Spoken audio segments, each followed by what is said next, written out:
తెలంగాణ, జై భీమ్, జై వైశ్య. సభాధ్యక్షులు, మిత్రులు, తెలంగాణ ఉద్యమ సహచరుడు పిడమర్తి రవి గారు, వేదిక మీద ఉన్నటువంటి వివిధ కుల సంఘాల నాయకులు, ప్రజా సంఘాల నాయకులు, మానవత్వంతో ఆలోచించేటువంటి విచ్చేసినటువంటి మంచి మిత్రులందరికీ, మీడియా మిత్రులకు అందరికీ కూడా తెలంగాణ ఉద్యమం తెలుసు. గుజరాత్, రాజస్థానీ, మార్వాడి వ్యాపారి హటావో, తెలంగాణ వ్యాపారి బచావో అనే ఒక నినాదంతో 15 రోజుల కింద ఎల్బీ నగర్లో ఒక పెద్ద ర్యాలీ తీయడం జరిగింది. దాంట్లో భాగస్వామ్య పక్షాలైనటువంటి స్వర్ణకారులు, చేనేత కార్మికులు, వైశ్యులం, ముఖ్యంగా వైశ్య సమాజం మార్వాడి చేతిలో నష్టపోయేటువంటి దాంట్లో కీలకంగా ప్రథమ స్థానంలో ఉన్నది తెలంగాణలో ఉన్నటువంటి వైశ్యులు, నిరుపేద వైశ్యులు. మా దాంట్లో చాలామంది వైశ్యుల్లో ఉన్నటువంటి కొంతమంది కూడా మార్వాడీస్ కూడా మన వాళ్ళే కదా, మనం వాళ్ళకు వ్యతిరేకంగా ఎందుకు చేయాలి, దానికి కొత్త రకంగా మాట్లాడుతూ కొంత బీజేపీకి అనుబంధంగా పనిచేసేటువంటి వాళ్ళు ఇది హిందుత్వ వ్యతిరేక శక్తులు చేస్తున్నటువంటి పోరాటం, దానికి మనం వైశ్యులం ఎందుకు బలి కావాలి అనే ఒక కొత్త స్ట్రాటజీని, అంటే తెలంగాణ ఉద్యమంలో తెలంగాణ రాష్ట్రం కోసం పనిచేస్తున్నప్పుడు నేపథ్యంలో కూడా చాలా మంది రకరకాల ఈక్వేషన్స్ పెట్టి వాళ్ళ సొంత ఎజెండాతో మాట్లాడినటువంటి నేపథ్యాన్ని మనం చూసాం. నికార్స్ అయినటువంటి తెలంగాణ ఉద్యమకారునిగా 14 సంవత్సరాలు తెలంగాణ రాష్ట్రం కోసం 2001 నుండి తెలంగాణ రాష్ట్రం సాధించేంత వరకు నిజాయితీగా నిబద్ధతతో పనిచేసినటువంటి నేపథ్యం ఉంది. కాబట్టి మళ్ళొకసారి ఎల్బీ నగర్లో అంతకుముందు జరిగినటువంటి టీవీలలో, ప్రసార మాధ్యమాల్లో జరిగినటువంటి చర్చలు, తెలంగాణ ఉద్యమాన్ని అవహేళన చేసినటువంటి సందర్భంలో సేమ్ అదే యాజ్ గా ఈ మార్వాడి గోబ్యాక్ నినాదాన్ని కూడా కొంతమంది వ్యక్తులు అవహేళన చేసుకుంటూ మాట్లాడిన నేపథ్యంలో ఇది ఒక పంచాయతీ. కానీ అగ్రవర్ణం అని చెప్పుకున్నటువంటి నేపథ్యంలో బ్రాహ్మణులు, క్షత్రులు, వైశ్యులు, శూద్రులు అని చెప్పేటువంటి క్రమంలో మేము వైశ్యులుగా పరిగణించినాం. వైశ్యులం హిందువులో ఒక భాగమే. ఒక పెద్ద మనిషి మన చెప్పిండు, హిందువులు ఎట్లా మీరు కారు కదా, మీరు హిందువుల మీద పోటీ చేస్తున్నారు, దాడి చేస్తున్నారు, అదెట్లయితే వాళ్ళు హిందువులే కదా, రోహింగ్యాల మీద మాట్లాడాను. అయ్యా మేము వైశ్యులం, సంస్కృతికి వారసులం, వైశ్యులం. ఇంతకుముందే రవి చెప్పిండు, గుడిన కాడనో, బడిన కాడనో, సాగున కాడనో, సమర్థన కాడనో దేనికైనా ముందుండేటోడు కోమటోట గ్రామాల్లో. నువ్వు సాయంత్రం పూట కింద మందాగి పోతావా, నాకెట్లకెళ్ళి పోతావు కూడా, ఏ కొంటాడు ఎందుకు రాబోయే పైసలు ఇవ్వలేదు, ఖాతా ఇవ్వలేదు తిట్టి మళ్ళీ పొద్దున ఖాతాకు వచ్చేటువంటి సందర్భాలు ఉంటాయి. అంటే మానవత్వం, మానవ సంబంధాలు, ఎన్ని ఆర్థిక సంబంధాలు అయినా కానీ కడుపులో పెట్టుకొని చూసిన వాళ్ళు వైశ్యులమే తప్ప రాజ్యాధికారంలో మీతోటి మేము పోటీ లేదు, మాకు మీకు పోటీ లేదు. రాజ్యాధికారంలో పోటీ ఉన్నటువంటి కొన్ని ఉత్పత్తి కులాలు ఇంకా వేరే ఉండొచ్చు, కానీ మీరు మేము మనం కలిసి పనిచేసినటువంటి నేపథ్యం ఉన్నది. సరే, మహాత్మా గాంధీ గారిని తీసుకుంటే ఫస్ట్ అర్జున వాళ్ళకి వచ్చినోడు ఎవడా అంటే కోమటోడే వచ్చు. సంస్కృతికి వారసులం అని అదే చెప్తున్నాం. ఒక కల్చర్ని కాపాడిన దాంట్లో మేమున్నాం. సరే, దాంట్లో కూడా కొంత భాగంగా తెలంగాణ ఉద్యమంలో మాట్లాడినప్పుడు మేమంతా బీసీ బహుజన బిడ్డలే పోయినామని చెప్పాము.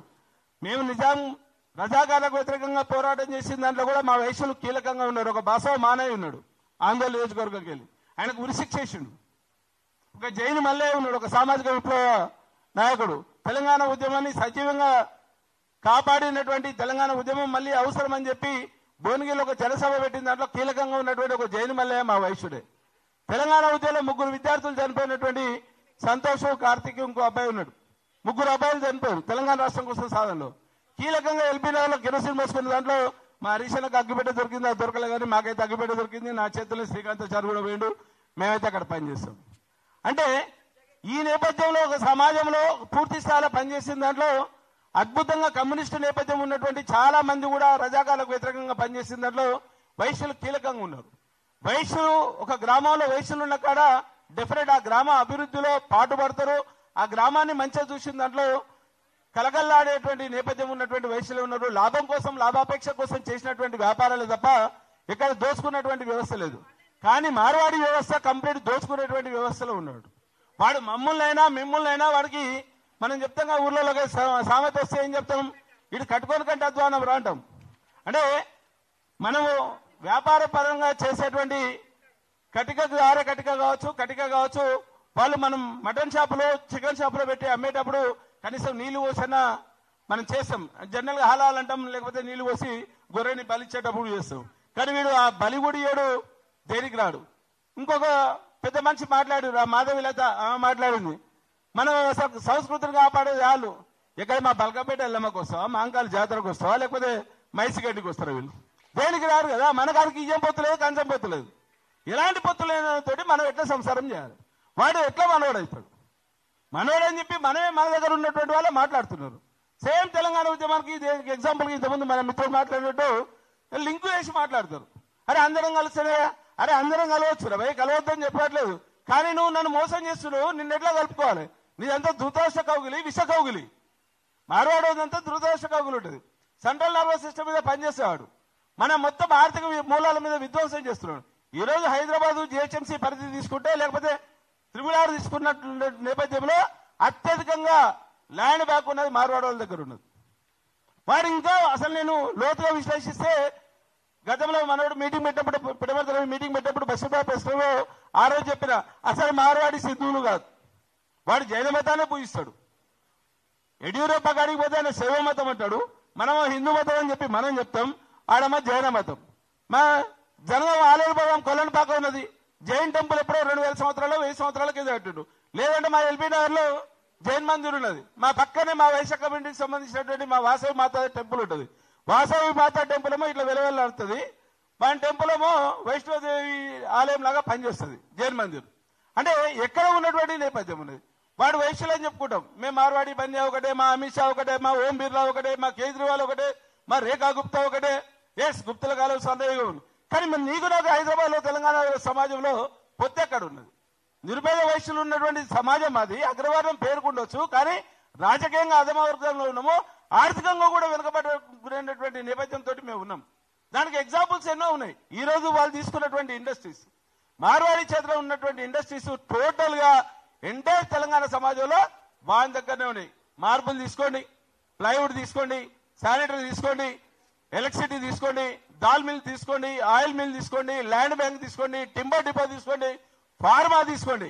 ఇంకా బెస్ట్ ఎగ్జాంపుల్ మనం ఎక్కడ మనం బతలేమని ఒక ఆయన అంటాడు, గుజరాత్ పోతలేమా, సూరత్ పోతలే.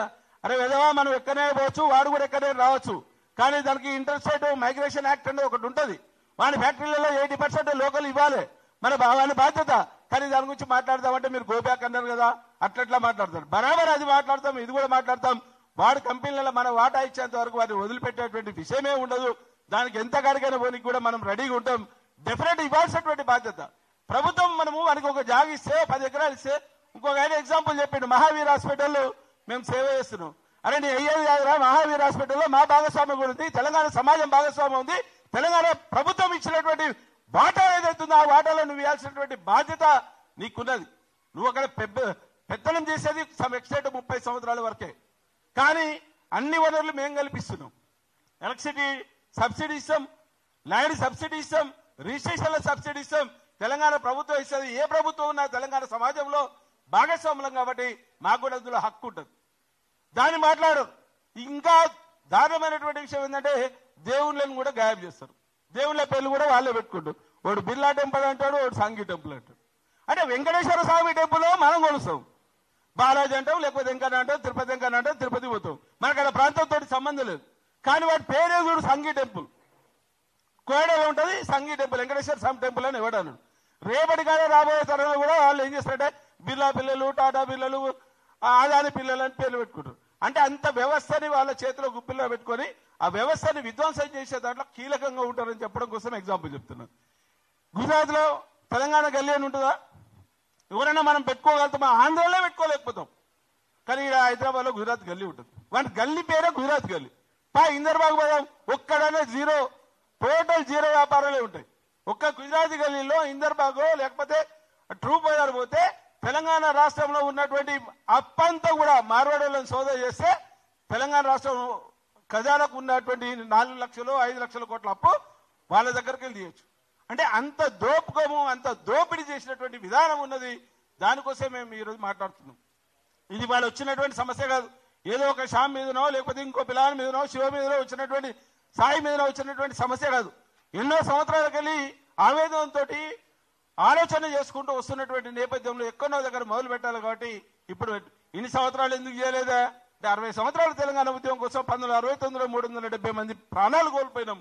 దాని తర్వాత 96 వరకు ఆగినాం. 95, 96, 97, 98, దాని తర్వాత 2001 నుండి 2014 వరకు పనిచేసిన దాంట్లో కీలకంగా పనిచేస్తాం కదా.